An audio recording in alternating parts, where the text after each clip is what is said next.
Hi there. Welcome to Conversations, where we seek to advance your leader and team excellence by discussing relevant topics that impact today's organizations. Welcome to the show. Hey there, leader, and welcome to Conversations for Leaders and Teams, where today we have Dr. Robert A. Petterson. Dr. Bob has become known as the amazing storyteller for his unique ability to unwrap the untold stories behind seminal people and events.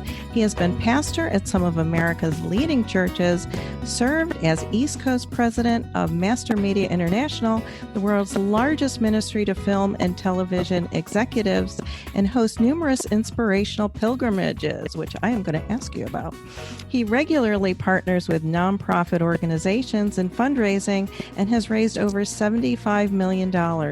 He is in demand worldwide as a speaker and has addressed audiences of more than 2 million in 30 countries. Dr. Bob earned his doctorate from Fuller Theological Seminary. Dr. Bob lives in Naples, Florida with his wife, Joyce, is the proud father of Rachel, son-in-law, Joe, and granddaughters, May and, is it Myra or Mira? Mira. Wonderful. Dr. Bob, welcome to the show. Good to be here. Thank you very much, Kelly. Yeah. I appreciate you being here. I'd love to start out with our pilgrimages. Can you just give me a little bit before we get into a legacy imperative and tell me about these pilgrimages that you do? We take people to the places where history was made, particularly the history of our faith. And so we do pilgrimages to Israel, Greece, Turkey, following the footsteps of the early church planters in the book of Acts. We've done Reformation trips to Europe. We're doing one, in fact, this spring, starts in Prague and where Jan Hus was, and then we follow the Luther Trail, end up in Geneva, where John Calvin taught John Knox, who took back to Scotland the Reformation. In Scotland, we believe America was formed, our whole government, our economic system. At the time of the Revolution, 1/3 of all of the people in America were Scottish and Presbyterians. And actually, if you look at the government of America, it is Presbyterian in form. And so we go places like that. We do Great Awakening tours to the Northeast, where the Great Awakening took place in the 1730s that brought about the spiritual rebirth, that brought about the birth of America as a nation. So we go to Plymouth, where Jonathan Edwards was, George Whitefield, go down. And so we do all these kinds of trips where we try to combine the Bible, history, and culture, the things that have shaped who we are today. So good. Now, how long have you been doing this for? Well, we've been doing this for about 14 years. Wow, that's terrific. And we're trying, what's brand new right now, for instance, next November, we'll be taking, for the week of Thanksgiving, we'll be taking a large group of people with their grandchildren and children to Israel. And you can't imagine the excitement. We did this 2 years ago, and you can't imagine the excitement of having Thanksgiving dinner overlooking the old city of Jerusalem. And it's something really to be thankful for. And we go places nobody else goes. We see things nobody else sees on their tours. But what was really exciting is to see grandparents sitting in the cafeteria, wherever we were, with a Coke, sharing with their grandkids all that they had learned. And so these are kids that are 13 and 14 that have a hard time getting to church. But when you take them to the Holy Land, which they're happy to do, they see Christianity without it being forced on them. Right. So it's a pretty incredible experience. Yeah, that sounds incredible. I can only imagine. What an amazing trip that must be. And like you said, it's not, you're not pushing anything on anybody. It's like, this is history, right? And so it's living history, right? You're there, you're embedded in that culture, and then you as the storyteller, I imagine, right? You're probably. Oh yes, and I don't let the guides do all the talking. So we every place we stop, we talk, we weave in the story, particularly of history. I always believe that history is His story. It's God's story.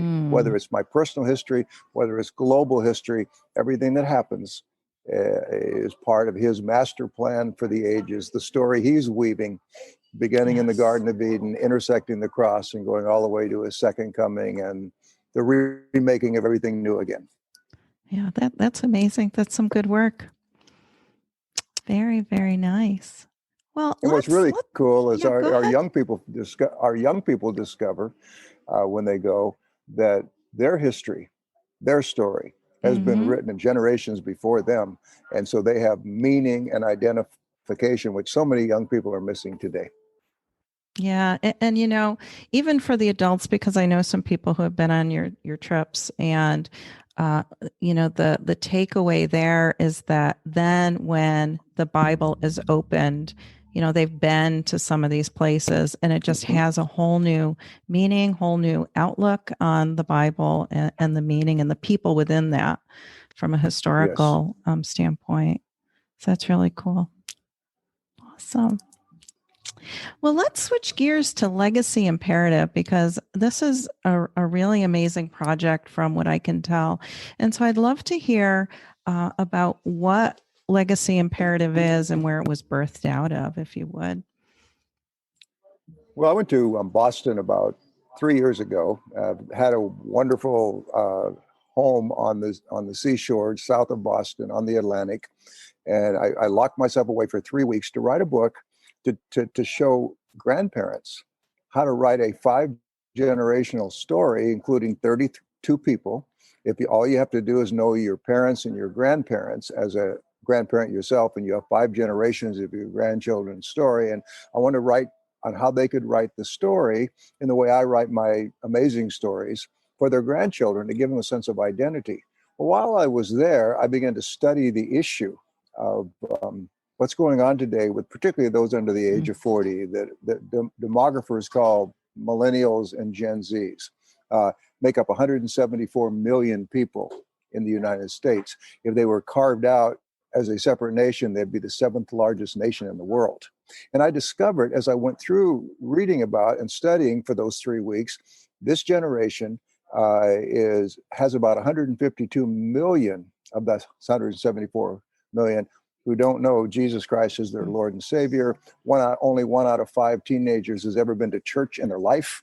25% of millennials call themselves nuns, meaning N-O-N-E-S, meaning they have no religion.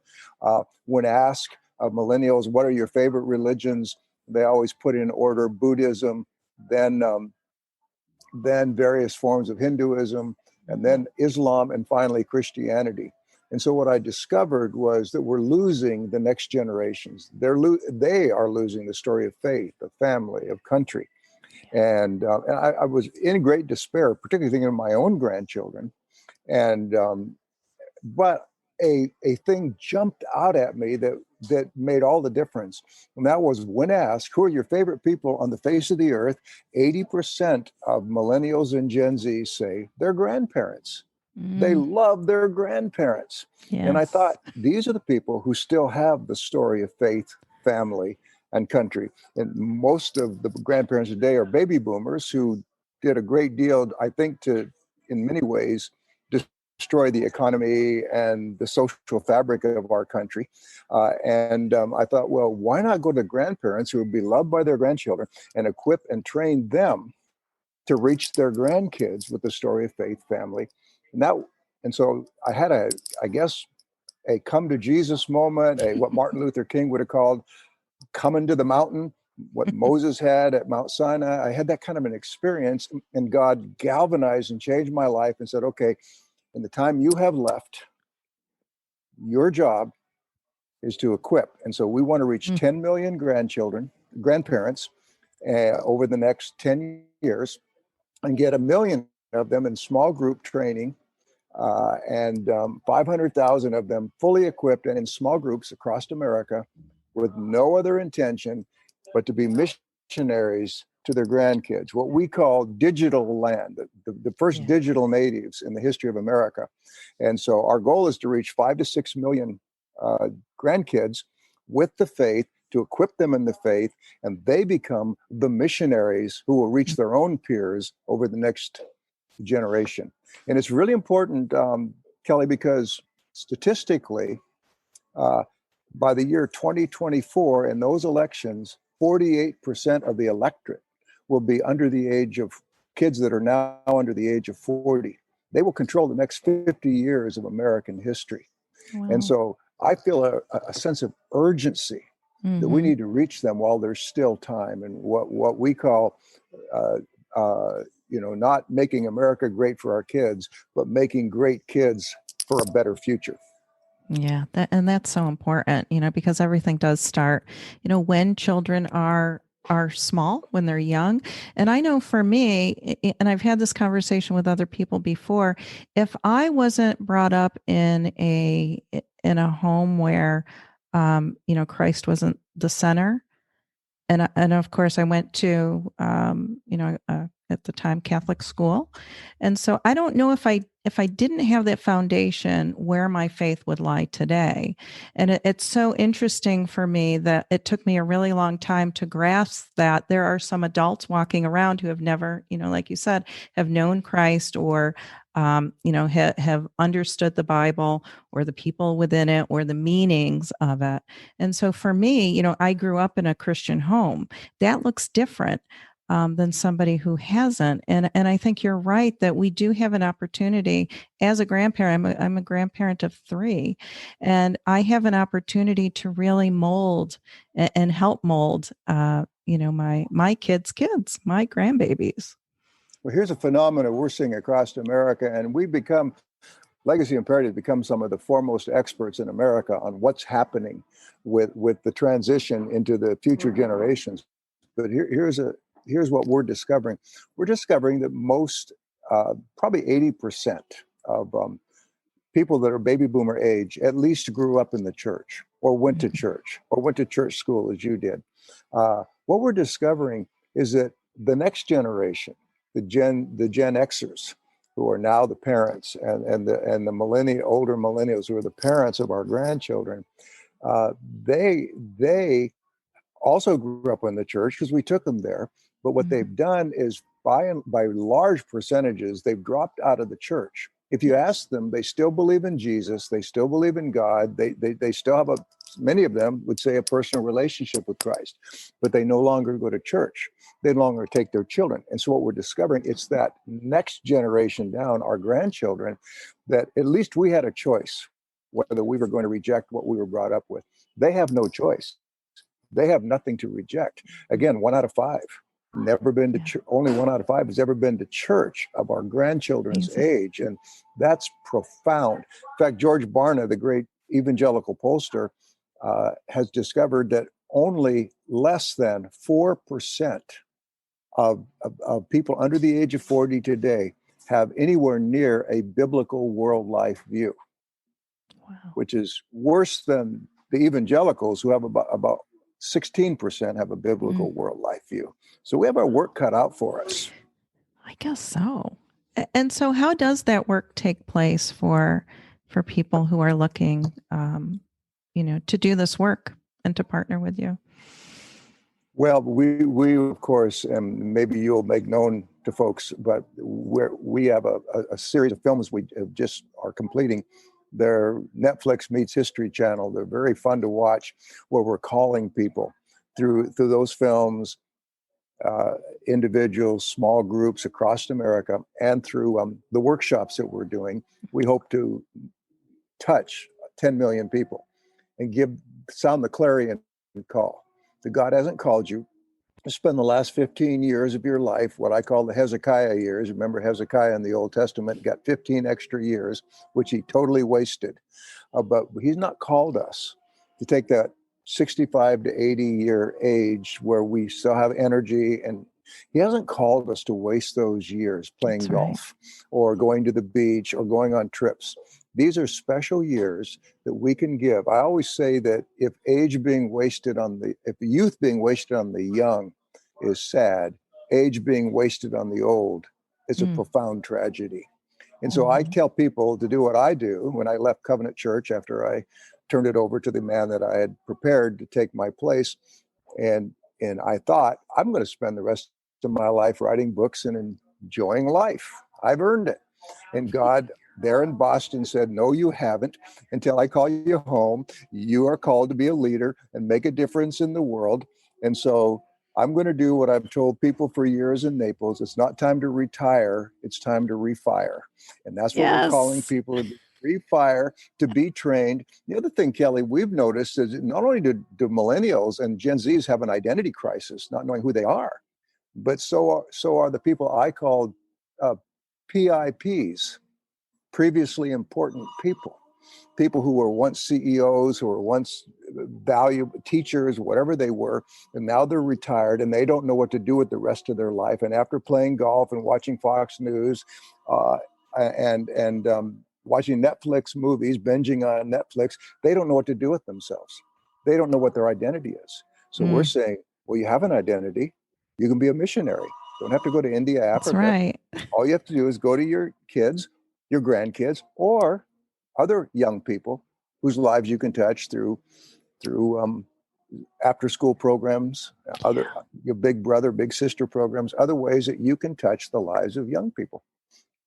Yeah, and giving people permission to do that. I think that's, an amazing message right there, because we do have the ability, and yes, why aren't we making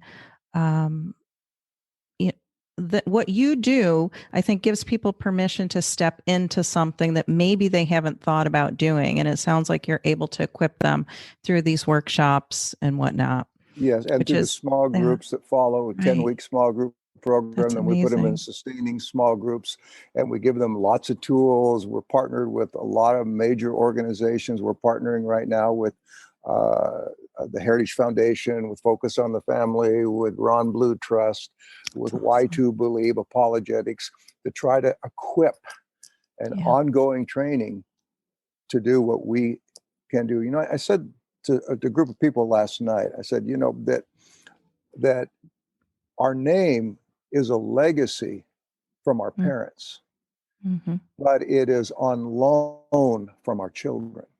What I mean by that is I've received a legacy from all that my parents have given me that goes into my name, into my identity. But my children and my grandchildren are waiting. And if I don't pass that on, then it doesn't become a legacy. So that's what I mean. It's on loan. What am I going to do with that name so that they walk with that same name, which encompasses all the values that I got from parents who had strong values, and grandparents who had strong values, and they incorporated them in my life? I'm afraid it's not happening. Something is missing right now in that middle generation. We're not passing on what we received to those waiting to receive it. Yeah. So there is an urgency there. A huge urgency. Yeah. The Babylonians are coming. The Babylonians are coming. Yes.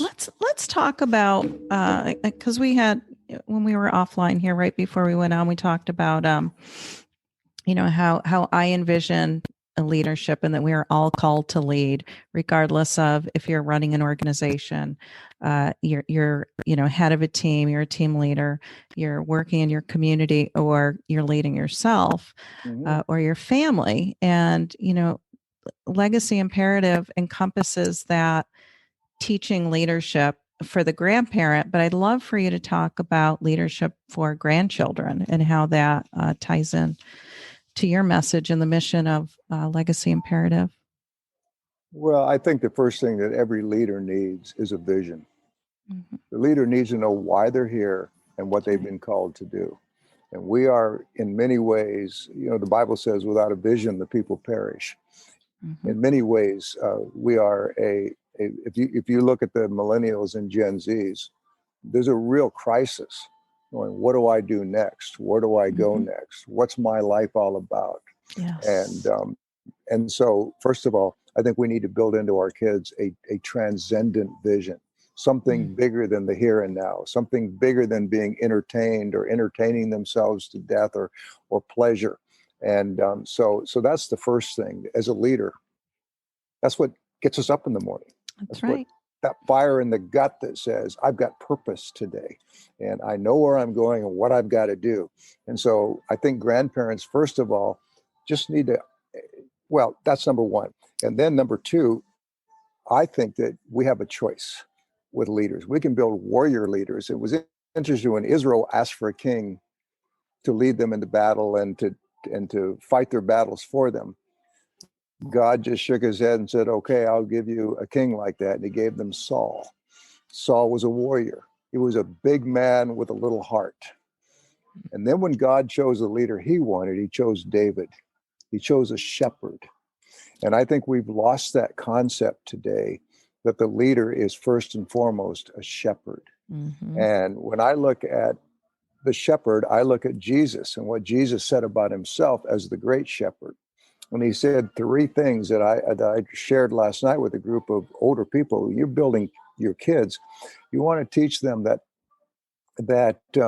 a shepherd, first of all, knows his sheep. Mm-hmm. Jesus said, I know my sheep. I know who they are. A leader understands the people he's been called to lead. A husband understands his wife. He studies his wife. He learns her moods. He learns the things he should say, and eventually he learns the things he shouldn't say That's right. or do. But he understands her. I don't know how many women have said to me, when I'm hurting, my husband tells me what to do about the thing I'm hurting, rather than all I want him is put his arm around me and That's tell right. me he understands and loves me no matter what. Most men don't take the time to learn their wives. Most parents don't take the time to learn their children. Every children is unique and different. Yes. They're wired differently. They have to be dealt with differently. Mm-hmm. One size doesn't fit all. And every pastor needs to understand that about his congregation, about his community. Every business leader has to understand each of his employees, each of the people under his charge, how do they function? One size does. That's the lazy way out, to say, well, I've got this formula and everybody better fit into my formula. Well, that's what a warrior does. He says to his men, follow me and give your life. A shepherd leader says, I'm here to feed you, to meet your needs, to help you be better, to help you be all you can be. That's the greatness of that kind of leadership. And then secondly, Jesus says, and my sheep know me. They know me. They hear my voice. They know my voice. That's what I call vulnerability and transparency, to teach our young people it's okay to be who you are, to reveal your struggles, your hurts. You have to be wise about that. You can't share, Jesus says, don't cast your pearls before swine, don't give what is sacred to the dogs. And there are some people who will use what you share with them to hurt you. And so you have to be wise. But you have to be vulnerable and transparent as a pastor. People have to know you struggle. You struggle the same way they do.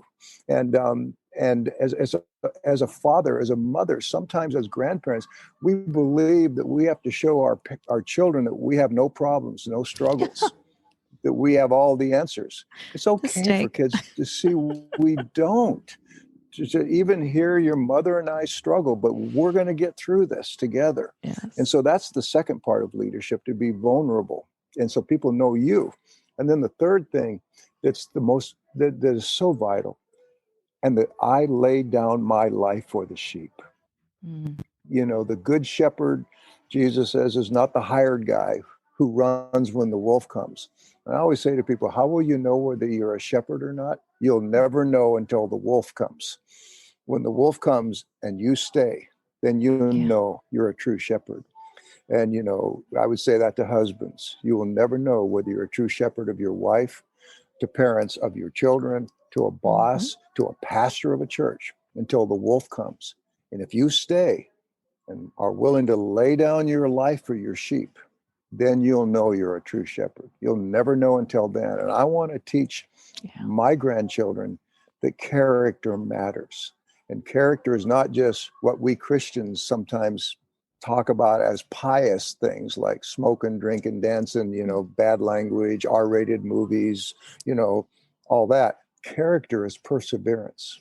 It's standing strong in the midst of storms. It's not giving up. It's finishing the task. And so I'm afraid that in an age of entitlement and identity politics, when everybody has an excuse, that we're not doing what my dad did with me. My dad, who was an old fisherman up in Northwest Washington, he never allowed me to quit. He never allowed me to give up. And he modeled that for me too. More importantly, I watched him do that. a man of incredible. Yeah. And I think that modeling is, leading by example. And, for grandparents to be able to do that as their authentic self, like you were saying, everybody struggles and there are no perfect people. There's no perfect leaders, no perfect grandparents, no perfect parents, no perfect grandbabies, right? Nope. And so No. we can embrace that. And yeah, sometimes we just, muddle through, but really bringing that authenticity to the struggle and to your faith. And there are some people who have struggled in their faith. And I think that that's an absolute positive conversation when somebody can come and be vulnerable and say, I have struggled with my faith, but this is what I found, and move on from there, and to be able to raise our grandchildren up in a world where Christ matters. And like you said, character matters. Well, struggle is part of leadership too. And, I always say there are three aspects of leadership. There's giftedness. I mean, we didn't get that. God gave that to us. The world gave that to us. We're wired certain ways with certain strengths. Then there's competencies.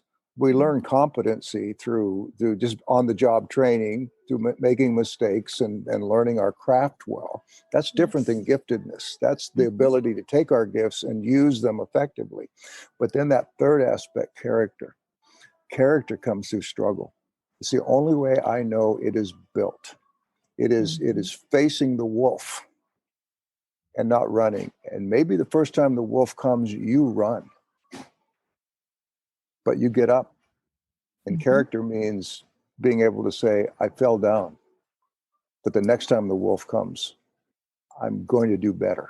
That's right. And the next time better, until finally the pack can come at me. And I may die in the process, but I will protect my care, because that's what a person of character does. And one of the great crises in leadership, we see it in Washington, D.C. all the time, are incredibly gifted people who lack character. Well, I know that you also have, is it Boomer and Z? Yes. I would love to chat just for a few minutes about that before we close, because I think that there's an importance there of, the communicating aspect. So many of us don't know how to communicate with the generations. And I think that that is an age-old problem. I'll just call it a problem. Really being able to talk with, but then receive back, amongst the different generations. So I'd love to hear about the work that you do with that and what that's all about. Well, Boomer and Z is, I'm Boomer as a baby boomer. Z is a Generation Z young man, an Ivy League school product who is raised by a Christian family, who is gender struggles gender-wise, and he struggles with the faith that he was raised with, and he is in many ways walked away from that faith, or at least the church, like so many young people, but still holds generally to many of the ideals he grew up with. So we get together and we talk about issues that separate the generations. Issues like gender, transgender, homosexuality, lesbianism, climate change, politics.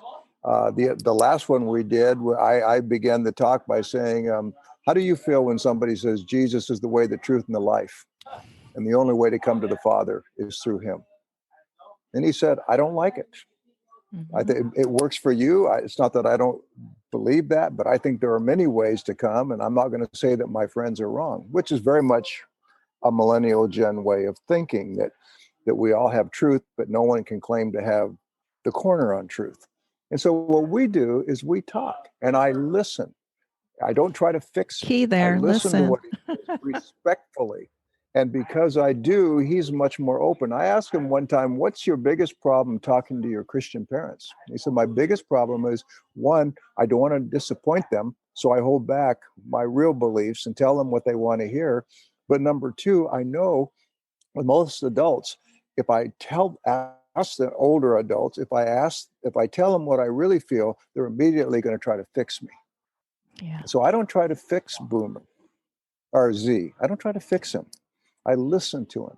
And by the way, the cool part about it is that not only does he learn from me, but I learn a lot from him. I started out thinking us older people are going to fix the younger people. What I've come to conclude, and as I've looked at the generations, is us older folks need some fixing too. That there are a lot of good things about these young generation. The lack of wanting to call people names. We grew up calling people names. Mm-hmm. We grew up. There's one thing to be pro-gay and to support the LGBTQ agenda. It's quite another thing to be homophobic, to be angry, to be disrespectful to people, to try to manipulate and change them, to wall them off because they struggle in a fallen world with something we don't struggle with. And so I'm learning a lot from Z too.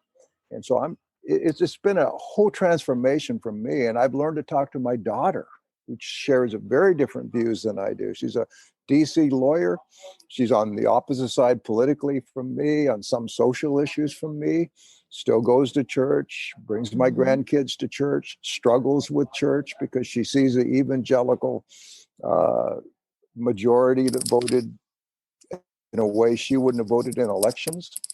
But it's helped me. Because as I listen to her, she opens up. And if I don't try to fix her, and I always tell grandparents this, and parents, you had your chance to be the coach. That's now right. You're the cheerleader. You're the cheerleader now.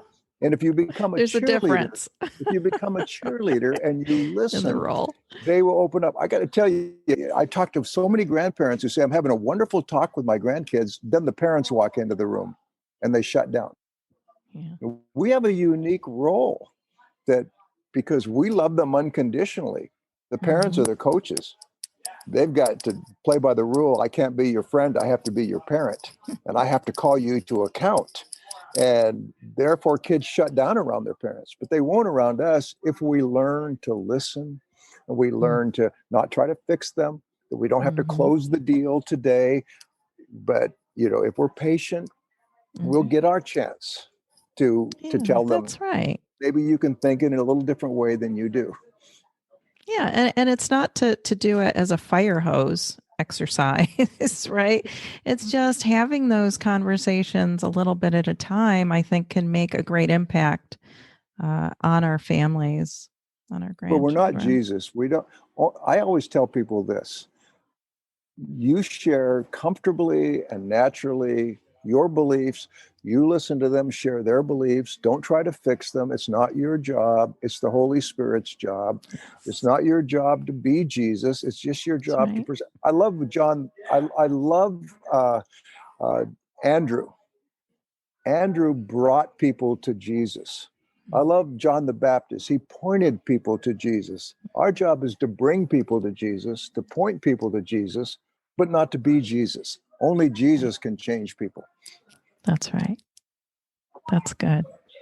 So yeah. And so people can watch these conversations. Where can they find the Boomer and Z? Well, they go on YouTube to the Legacy Imperative YouTube channel. They can go on to our legacyimperative.org, a wonderful website where they can get many of our tools. The films are not up because the films will be made available about January the 5th. We'll have the whole set of 10 half-hour. These are really fun to watch. They're not lectures. They are film clips and all kinds of fun media. It's very contemporary. And what it's all about is it will give you a lot of information, call you to account, help you understand why you need to be in the game. And so they can find, those will be made available through Vimeo, and we'll have those up probably within a month, available for everybody. Well, that's terrific. And I think that as people become equipped little by little, right, they will be empowered to do more and maybe to tell others, because I think that there is a dance there between how we approach our grandchildren as a grandparent, and how to do that and how not to do that. So I think you're modeling the way, through the Boomer and Z. I think that's incredible. And I think that, and I'm sure that through these videos that you're going to be having is another way to help grandparents really be able to be the shepherd, right?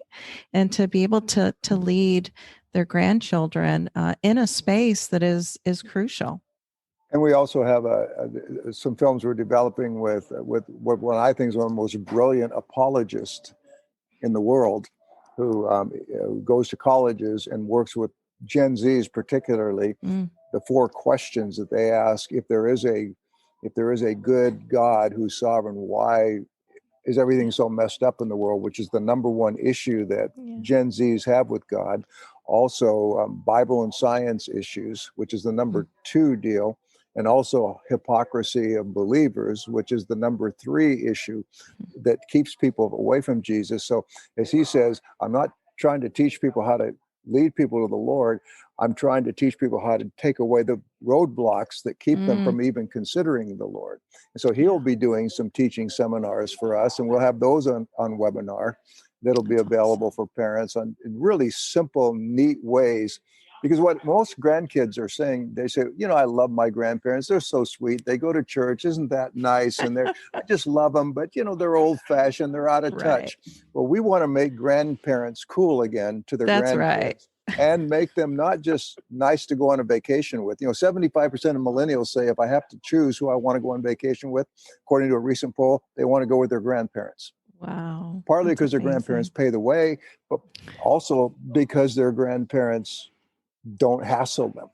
They're just fun to be with. They're fun. But what we want is to prepare grandparents, and not only fun to be with, but actually talk to and wrestle with issues with. And so we'll be doing that too. So we have so many neat things. Woo-hoo. I can hardly go to bed at night, and I can hardly wait to get up in the morning.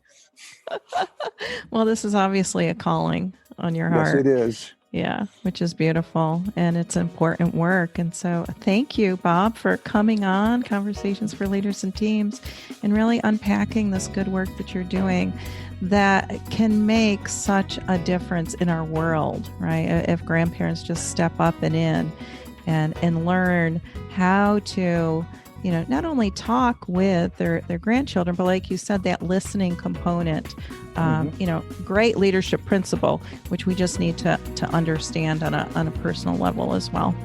So thank you so much. Well, thank you so much for letting me come and share with you, and God bless you and all the good work you're doing and making us all better leaders.